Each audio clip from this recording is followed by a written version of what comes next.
La clôture du mois de mars, mois dédié aux droits de la femme, a bien vécu ici en Télé avec les mamans clientes et abonnées de la boulangerie Thérésia, œuvre de sœurs thérésiennes. En effet, le week-end dernier, une grande journée de fête a été organisée en l'honneur de toutes ces vendeuses de pain. Tout est parti près de la station à essence de la place Plaza. Un long carnaval des mamans sous tambour battant avec comme point de chute site Thérésia où sont organisées les œuvres de sœurs thérésiennes, dont la boulangerie, lieu de la fête des circonstances.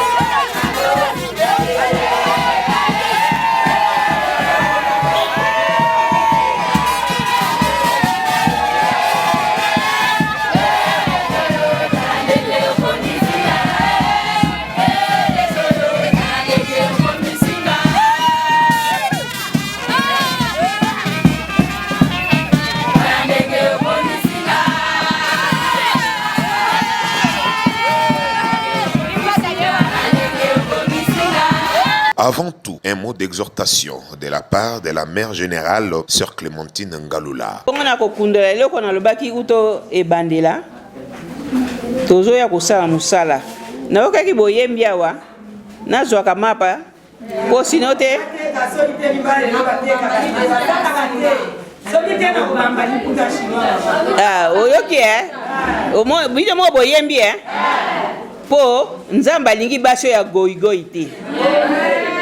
Baso ya goigo bavandi kaka azoza ya salaire ya mobali te nzamba lingi yo mama yo elenge mwasi yo po participer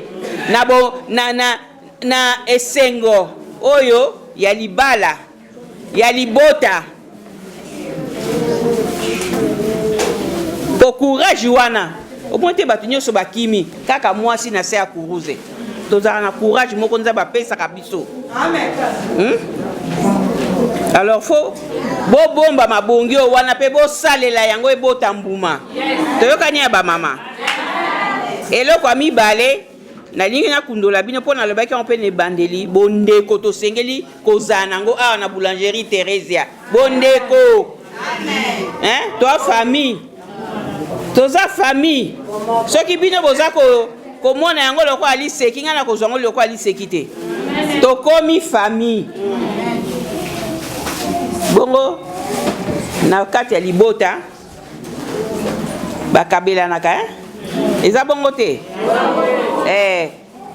Nzamba salisa biso Yesu oya sekwi atia na kati ya motema ya moko na biso ya moko na bino bolingo wana.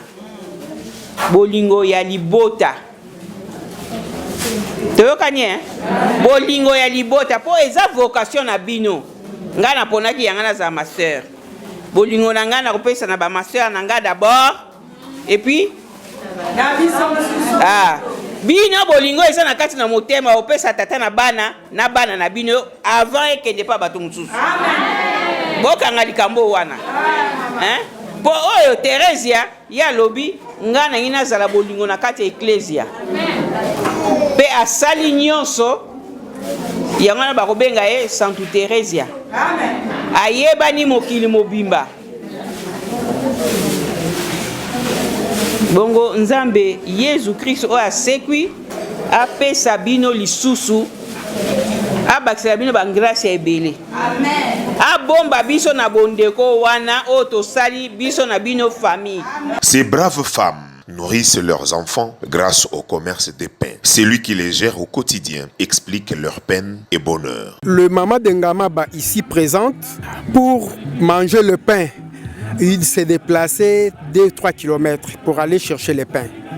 Les sœurs, étant donné que ce sont le genre du développement, elles se sont dit on doit installer une boulangerie ici pour faciliter toutes les mamans de notre quartier. La boulangerie a commencé depuis 2020, la période où la Covid frappait, la période pandémique, c'est cette période qu'on a commencé la construction de cette boulangerie. On a construit et à la fin, on a installé le four. Mais depuis l'année passée que nous avions commencé à livrer les pains ici.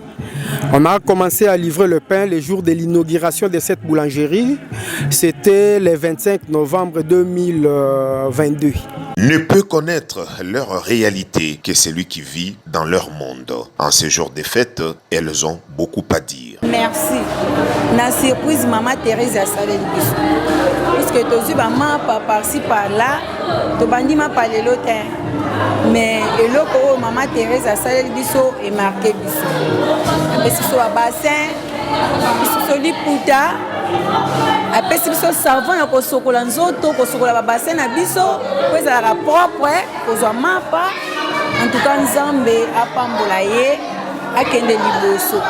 Biso pe Nzambe abatela biso po eloko o eza eloko ya société maman Thérèse na biso toza na kati.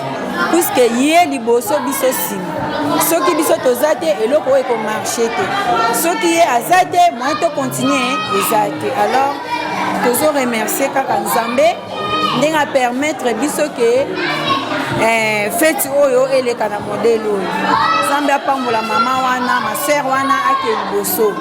Apesa biso pe makasi, apesa biso nzoto makasi, apesa biso pe makoki ya ko se multiplier ba commande na biso poto ke liboso. À cette occasion, quelques vivres et bassins en plastique pour leur faciliter l'exercice leur ont été distribués. Il faut noter que la réalisation de cette œuvre grandiose sur le site Thérésia émane de l'initiative de deux religieuses, Sœur Martine, économe, et Sœur Patience, économe adjointe.